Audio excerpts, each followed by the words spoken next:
good afternoon and welcome to the increasingly inappropriately named Live 605. Why? Because it's actually 3:30 Australian Eastern Standard Time. Yes, we're still in lockdown. We're still in lockdown. I'm exhausted. But I'm here to lift your spirits. If you're watching this show for the very first time, type new below in the comments, whether you're on Facebook. You could be watching me through my own personal Facebook profile, through the Stray Whisker business page on Facebook. And of course, we're streaming live and shooting out through to YouTube, through Shave the Man, and of course through Stray Whisker TV. And with all of that happening, all is great with the world, I would have to say. Doesn't matter where you're watching us from. I know there are people that are watching us from overseas. Welcome. Enjoy your freedom, your perceived freedom.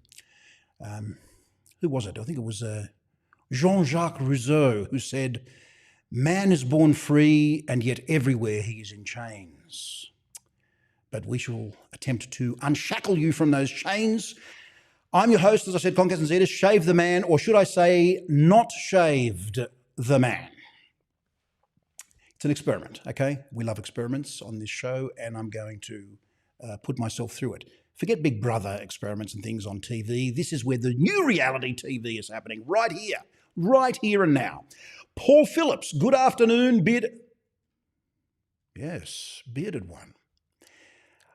Do you think I could score a part in a Star Wars, franchise film at the moment? I mean, I know that's a Disney thing, but do you think I could score a role in one of the Star Wars films? Remember Star Wars when it was just 3 films, and now it's become a franchise? Anyway, I digress. I so easily digress. I digress because we're here to talk about all sorts of things. We've got Q&As happening this afternoon. We're going to talk about grading and evaluating things and how I think, personally, spoiler alert, that it is futile. It's a futile exercise to basically grade things. A big hello to Stuthy. Yes, new for today. Good afternoon. Solo today. Helen sends her regards remotely. Send my love to Helen. Thank you very much, Stuthy. That's very kind of you to tune in to our live 3:30 jive. I don't know. It doesn't rhyme. I don't know what it is. I'm not quite sure exactly what I can do with this. It's a good format because what it means is that I can fulfill the orders and then get out of here very, very quickly, and I don't stick around till 6:05, which is okay. I don't mind doing that. That's fine. So feel free to ask questions after I go through the little spiel, because I really would like to get your opinion on what we're going to be discussing today. Jacob Jensen, good morning from Denmark. It is 7:33 a.m. Yes, of course. Good morning, Jacob. Thank you for joining us. I really appreciate that. You're watching us from YouTube. Hello, Lisa Solly. Hi. How you going, Lisa? Lisa is the reporter with the mostest, the hostess with the mostest. She is a budding young journalist, and I've been a fan of hers for years. In fact, I was a fan of her when she was born. Okay, it's nepotism, so what? Deal with it. Thanks for joining into the live, Lisa. I really appreciate you joining the madness. I mean, we talk about all sorts of things, shaving and all the rest of it, but it doesn't matter. You get where we're coming from. These things have general applicability. They're things that we can relate to all sorts of things. And particularly today, when we're going to be talking about evaluating and grading products. Quite often we hear that people review a product and they give it a 4-star, 5-star, 3-star, 1-star, thumbs down, thumbs up. What does that mean? Does it have any real meaning? I mean, this is the thing that I want to drill down and explore today. When somebody, for example, let's say, reads a novel and gives it 3 out of 5, tells us that they didn't really enjoy the novel. It's telling us more about the reviewer than it is about the book. It's just telling me what you think of the book. Not really much else. And that's okay. I know there are authors that don't read their own reviews. They'll put out a book and they don't want to read the reviews because it could probably destroy them, and they'll never, ever put pen to paper or fingers to keyboard ever again. It's one of those things. People are very sensitive. They can be sensitive. But if you put yourself out there, it doesn't matter whether it's in written form, in electronic form, you've got to be able to just roll with the punches. Time to hydrate. This is just acqua de minerale oligofrizzate. There's no frizz in it at all. It's just water that's flat as a tack. Make sure you drink water. It's important. This is why I don't look a day over 84. Water does it. It hydrates the skin, makes things look really, really nice. And it's a very, very important thing. And of course, I'm also drinking my espresso. Leon, good day. How are you? How are you, Leon? Nice of you to join us. I really appreciate you joining us again on this live. And if you missed it earlier, we're going to be talking about evaluating products. And I'm going to talk specifically about the sort of evaluations I did in a previous life as Shave the Man with that shaving channel. And a lot of people, myself included, would look forward to putting out these reviews of products and talk about what I thought about a particular product. I understand the whole process and the notion of wanting to read a review because it gives you information and it allows you to make an informed decision about whether you wish to purchase a particular product. I get it. We all need to hang something up on a point that we can then use as a reference point and say, oh, well, if Con didn't like this, I may not like it. Not that Con's... Remember, reviews are subjective, completely subjective. So don't get caught up in this whole... okay, unless you're getting, 2 rotten tomatoes for your film or you're getting 1 star for your book, then generally speaking, you've got to sort of, ride with it and make up your own mind. A lot of people have sent me emails, they've sent messages to me over the years. I'm not going to say they did that yesterday, although I could just say that the phones are ringing off the hook and we've been inundated with people asking questions, have asked why I don't do any of these review videos anymore. And it's a good question. It's a good question. It was of a time, but I need to sort of drill down and tell you exactly why and why my views around all of this has changed. You need to know why my views have changed, and perhaps they could be of some assistance to you. Who else have we got there? A quick hello before we dive in. Tony, hello. How are you, Tony? Afternoon. Yes, keeping healthy and sane in lockdown. It's a challenge, Tony. Yeah, it's a challenge. Mental health is the most important thing you've got to keep in check. If you isolate and do what's required of you, then you're looking after that part of things. It's the mental side of things which I think can create some problems for people. Anyway, so let's get straight into this. When I evaluate a shaving soap or a cream or anything really, but we're talking specifically about soaps and creams, the first thing that most people look at, and this is it's a no-brainer really. It's you need to do it. It's just part of the game. Is you look at the ingredients. But one of the things I've got to say about ingredients is that these days I'm looking for things that I don't want to see in the ingredients list. Sure, a soap will generally have sodium or potassium hydroxide in it. There'll be glycerin in it. There'll be some sort of animal fat. There's a salt and a fat, which undergoes the saponification process and produces soap. Great. It's all the other little things that I'm looking for that I actually don't want to see in the product. For example, parabens, methyl parabens, fantastic, absolutely fantastic when it comes to creating shelf life for a product, not so fantastic for human health or any health really. So they're pretty nasty. It's one of those things. So I look to see whether a particular product has got parabens in it. And if it does, I'm out. I try and sort of steer clear of that product. Will parabens kill you? Who knows? Over time, if you use them, then they could cause some problems. But they're the sorts of things that I look to see. All the other stuff that you find in ingredients, I would argue you probably don't know how that impacts the product. So if I said, for example, I'll pick up a product here at random. Okay, this is a shave gel, and it contains this. My eyesight's going. It's terrible. It contains cocamidopropyl butane. Now, do you know what that does for the whole shaving experience? No, really? What? You're not an industrial chemist? What about sodium hydroxymethyl glycerin? Well, the glycerin's a giveaway there. It's basically glycerin.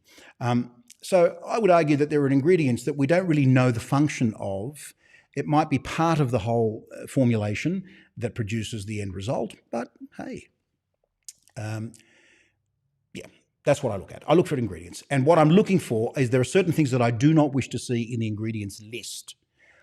I cannot claim that if it has a particular ingredient that's going to enhance the product. I know there are certain ingredients that should be there. For example, with shaving creams, myristic acid should be there. That's something that I always look out for. And I look at where it sits in the ingredients list. Beyond that, though, I'm not an industrial chemist. If you are, that's great, and you'll be able to make sense of it.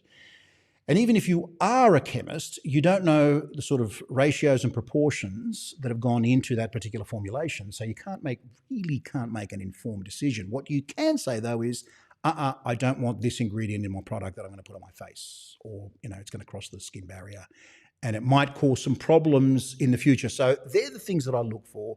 I look for things that I don't want to see there. If I find something that I don't want to see there, back to the shelf. For me, that's what I do, right? I can't claim to pick up a product and say, oh, yes, I know what that is. Now, if I don't know what it is and it's longer than 35 letters, then I need to, consult a resource that will tell me whether this is dangerous and everything, and then consult 2 or 3 other resources and see whether there is, say, consensus, because there's a lot of information, as we know, it's quite contentious, a lot of misinformation on the internet at the moment. So don't believe everything you read on the internet. Check across a number of sources and go to reputable ones if at all possible. So the first thing I look at when I evaluate a product is ingredients. You don't need a science degree to just look at ingredients. You just need to search for the things that you are comfortable having in a product that you're going to put on your face. That's it. Now, we're talking about shave soap. So obviously, one of the most important things for me has to be slickness. This is it. I mean, when it comes to soap, I want slickness. The soap needs to be slick. So if I'm in a scenario where I'm not going to be using it to test it, I just take a little bit of the product, rub it between my fingers and see what I'm getting there. If it starts to dry fairly quickly, that may present a challenge or a problem. Remember, of course, that during wet shaving, you're introducing water to the equation, so that adds to so you're actually taking part in some sort of, not really a chemical reaction, but there's a process, there's an activation process that occurs. So we want to get to slickness. But the old, sort of rubbing the finger test will generally give you some sort of indication. Best indication, of course, is to use the product. And slickness is the thing that I look for when I look at evaluating a particular soap. Now, in the past, I used to say all sorts of things, and I would give slickness a rating out of 10. It soon followed by a golf clap or a boo, or people would throw rotten tomatoes at the screen, or say, "Oh, this guy doesn't know what he's talking about." Whatever. But that's what it was. Okay, so slickness, very important. Slickness is very, very important when it comes to choosing a shaving soap or cream. The next thing, which is pretty important, is cushion and protection. Now, this is an interesting one because you can have a product that has very decent cushion and protection, but doesn't have the slickness. And that is something that I'm not going to say it's a contentious issue. There are beautiful soaps out there which produce these wonderful peaks and do all these wonderful things. They don't have the slickness, but have this cushiony effect. They feel quite nice and fluffy on the skin. They feel quite nice. Or conversely, they have the slickness, but the protection. They might be slick as, I won't say what. Yes, I just thought of a duck then. Okay, I just thought of a duck. I don't know. Don't think of a duck. What's the first thing you thought of? Anyway, so this is the thing that we look at. We look at sort of cushion and protection. In other words, do I feel that I'm getting some sort of protection when I'm bringing a blade to my face? That is important to me.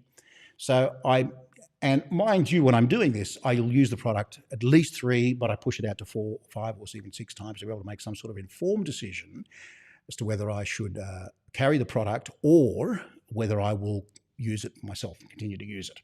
So yes, cushion and protection is a very important thing. The other thing which may surprise some folks is scent. You'll note that it's 4th on the list for me. I love good scents, love it, absolutely enjoy it. Scents are great when you put your face in the tub and it fills the bathroom and all the rest of it, but it's not the main driver for me. Now, if I had all those other three characteristics that I mentioned before, the ingredients were all there, the slickness was there, the cushion, the protection was there, but the soap stunk.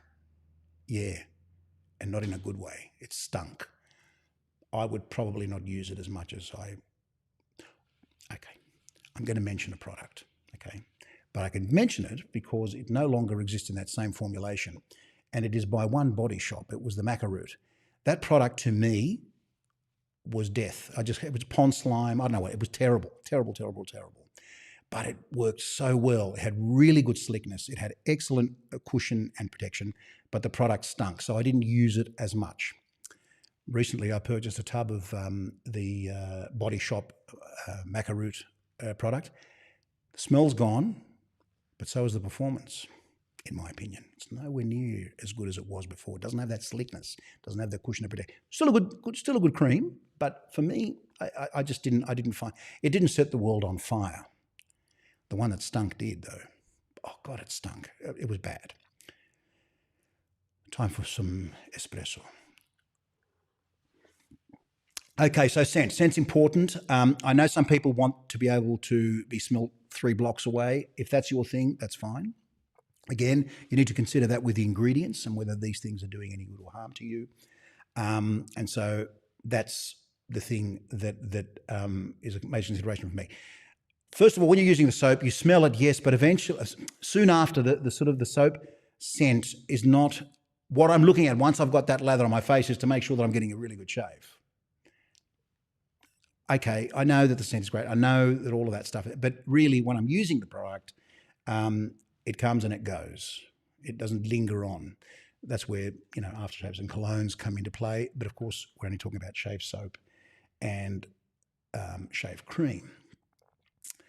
The other thing I look at, and this to me is less important and probably the least important, is price.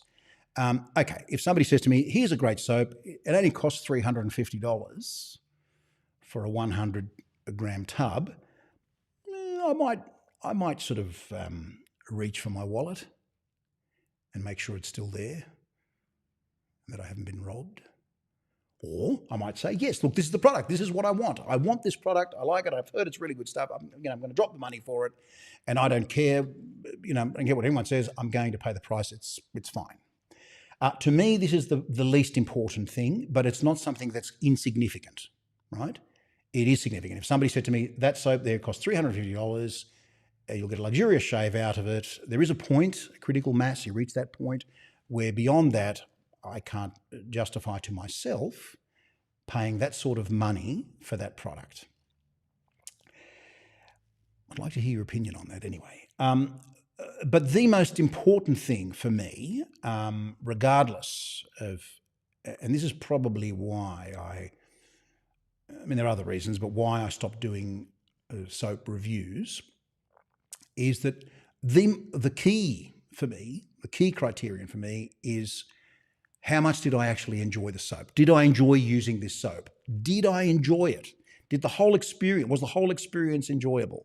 Now, the experience is going to be enjoyable if the soap is slick. The experience is going to be enjoyable if the scent is there, if the cushion is there, if the protection is there, right? The price less so. You forget about price when you're in the bathroom and you're shaving. You just do. I mean, it is what it is, right? So that's the thing that I ask.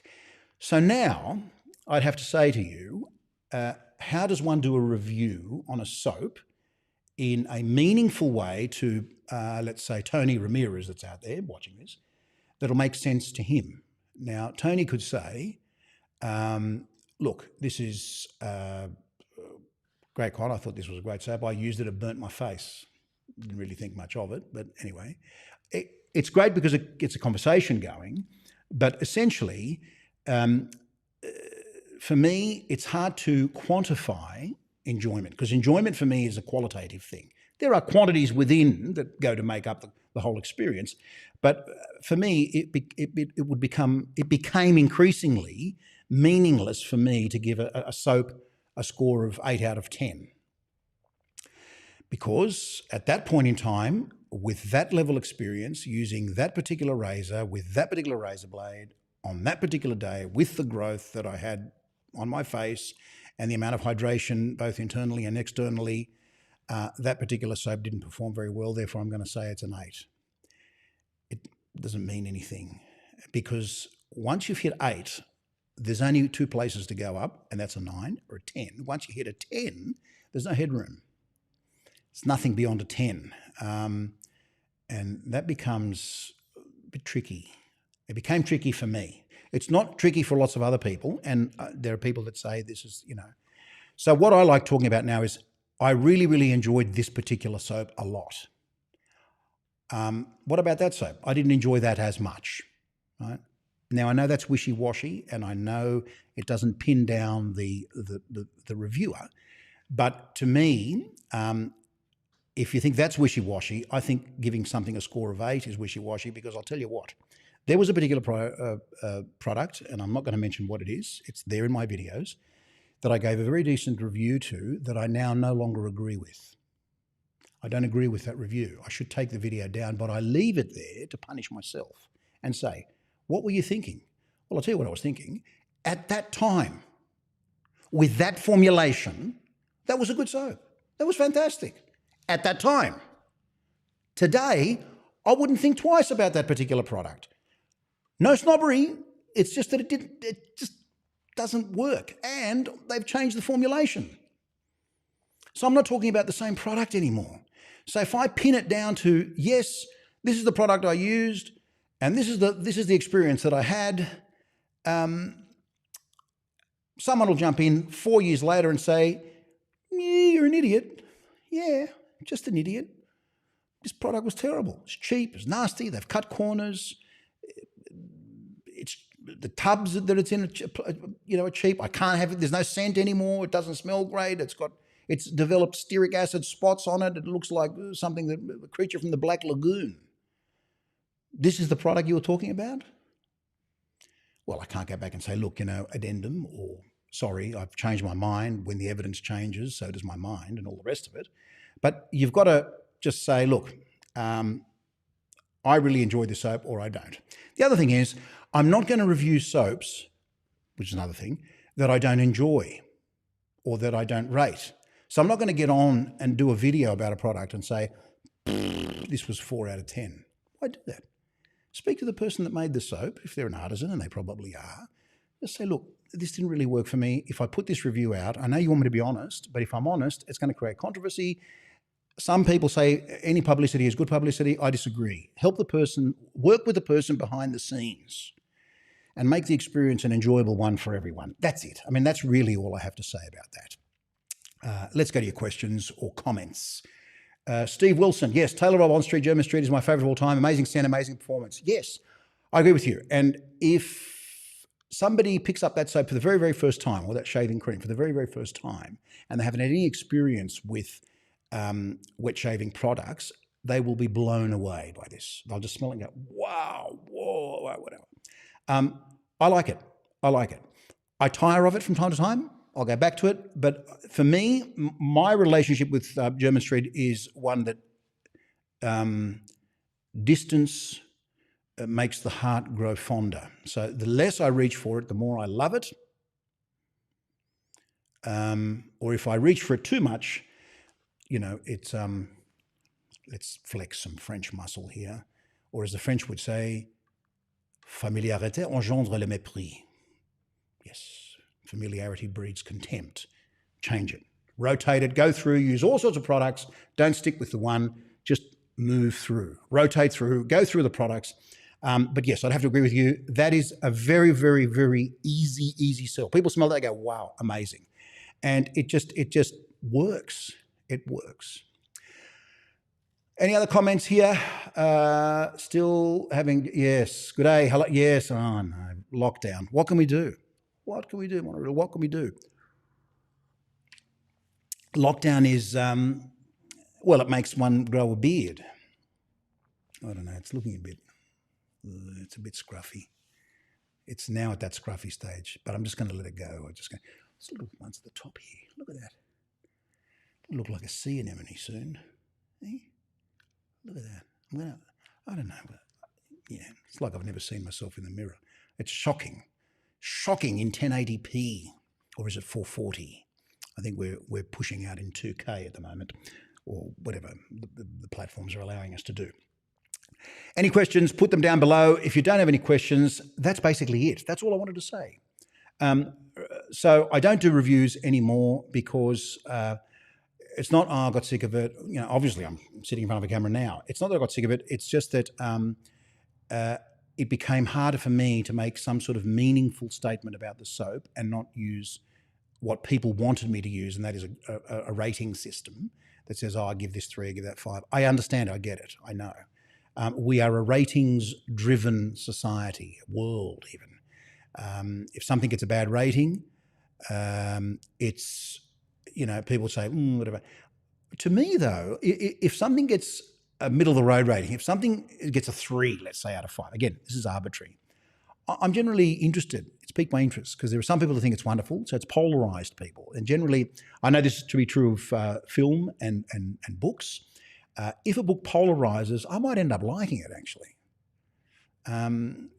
You know, these things are of a time, and sometimes works of art, such as books and films and things, are born, they're not of their time. They're either well before their time or they're an anachronism. They belong somewhere else. But anyway, that's interesting. As for products, you know, it really is a subjective thing. Look like you're going to Woodstock with that hair and beard. Woodstock. Now, Leon, thank you. I don't know. Should I thank you? Are you insulting me, Leon? Are you saying that I was around during Woodstock? What are you saying, Leon? This is a good question. When you purchase off the web, you're asked to review. Yeah. So, in fact, I ask people to review. They buy something, they've used it, they say, what did you think of this? Didn't like it, or yes, I loved it, or, you know, whatever the case may be. What it does is it gives other people, an idea on, you know, whether this. So the reviews, so there's the star thing, which is an immediate, it's a visual cue. It basically says, here we go, this is a 5-star soap. Everyone says a 5-star soap. What that does, though, unfortunately, sometimes is it creates a level of very, very high expectations that sometimes aren't met when a purchase is made based on a review. And I know the reviews are very important. We love them. It's great. It's social proof. It tells people that the majority of people that have used this product like it, or the majority of the people that have used this product don't like it. They think it's terrible. Therefore, I'm going to stay away from it. Could you imagine if there were no reviews, but somehow people got on and said, oh, I really enjoyed this. I know it's very floral. It's very flowery. It's almost Woodstock.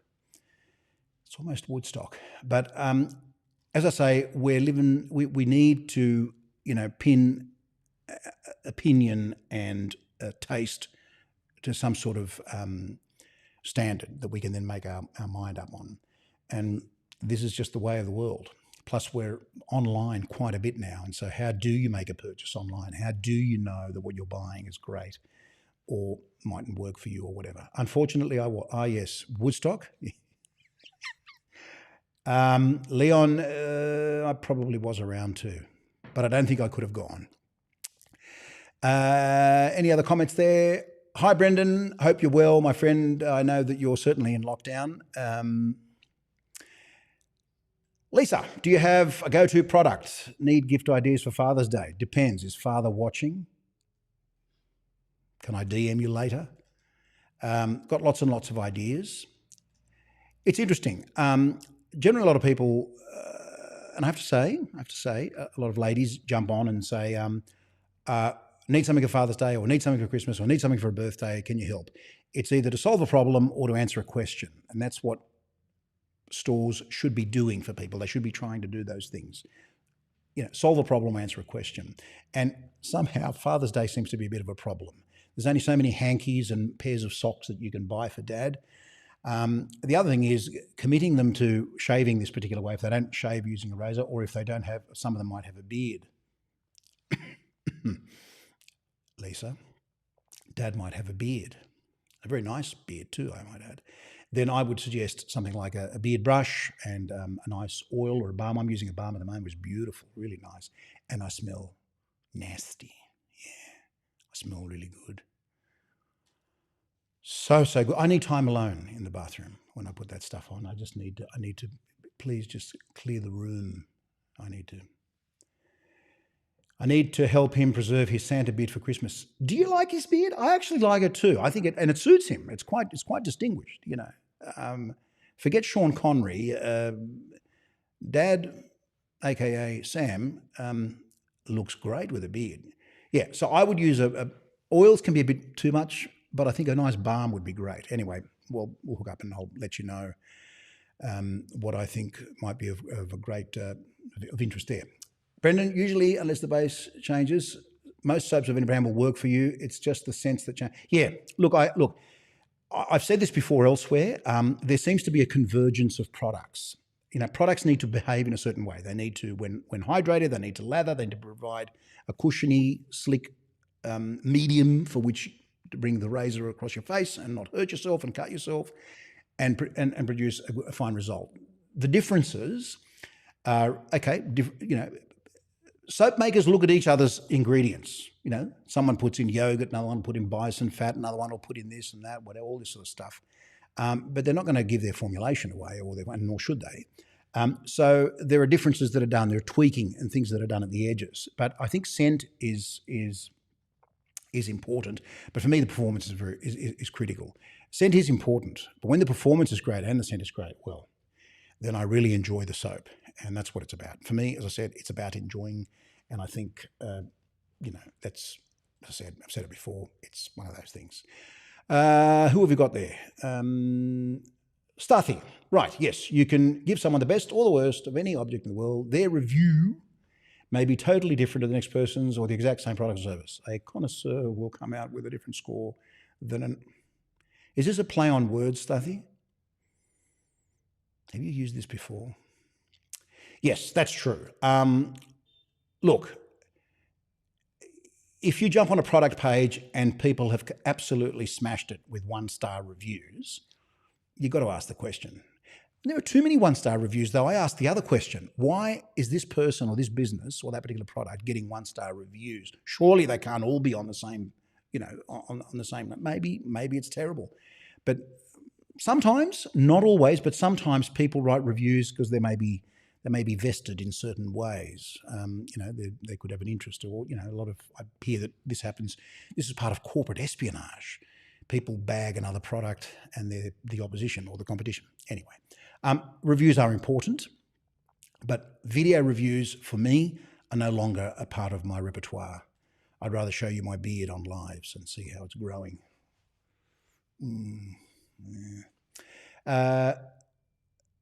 Brendan, yes, some scents usually involving pumpkin light up my face like a Christmas tree. Various different makers as well. Yeah. Pumpkin is one that I've heard of, and yes, pumpkin is an ingredient, ladies and gentlemen. If you're just tuning into this sort of stuff, there are soap makers that use pumpkin in their formulation. Clove is another one that will light me up like a Christmas tree. The other one I say, Taylor of Old Bond Street sandalwood for me is a flare-up. I can't use it. My face lights up too much. And that wasn't always the case. And I think I did a video on Taylors of Old Bond Street sandalwood, and it was fine then. And if I did the same video today, I'd just say, look, guys, it's not for me. It doesn't work. I don't know what they've done. They've changed the formulation. They've used a particular fragrance oil or whatever it is. It just doesn't work. Sorry, I don't like it. Yeah, so things change. Leon, oh, nice to see you here, Leon. I love it. This is what I'm about. I love this. Problem for me is overload of information regarding soap. So many options, especially from particular. Yes, I know. It's overload. Look, we're bombarded with images and information daily with all sorts of other things in our life. Do we also need it with soap? And I don't know. Look, there's too much information. And there is evidence to suggest that beyond a certain point, we drop off. We don't see things in the periphery. Things that might be important for this particular product falls away because we're just saturated with all this information, bombarded with information, and eventually you think, this doesn't make any sense. I'm over it. Sorry. Just give me Parasso White, thanks. Happens a lot. I've seen it a lot. Okay, what else? Who else do we have here? Dave James. Hello, Dave. How are you? I have a soap from a maker I always use and like. There is one soap from that maker which must have an ingredient that doesn't agree with my skin. Yep. It happens a lot. There's one particular soap that I have that I absolutely adore the scent of. Can't use it. I can't use it. As soon as I use it, I end up looking like a fire engine. I just forget it. It's too much. I just can't use it. And I know it's not good for my skin. It's not only the redness. I just know. I just don't. Yeah, I don't know. If something irritates your skin, I know this sounds quite obvious. Please stop using it. Don't use it. Just don't do it. It's not worth pushing through and trying to be the guy that got to the top of, Mount Everest. I got there. I only have half a lung now, but that's fine. I got to Mount Everest. You don't need to push through. You don't need to persevere with things if they don't work for you. You don't need to persevere with a book. If you don't like a book, put it away. Life's too short, way too short. Don't feel bad about abandoning things or leaving things or not agreeing with people. If everyone says, oh, this is fantastic, and you don't think it's fantastic, I'm with you. Don't use it. Get rid of it. You don't have to use it. Too many things. Life's too short and there's too many products. Yes, that's all I can say. Look, that really is all I can say. Thank you for joining us on this live. I really appreciate it. I know it's a bit of an odd hour, 3:30, but it works for me. Hopefully we'll be able to get back to 6:05, live 6:05. It's now live 4:07.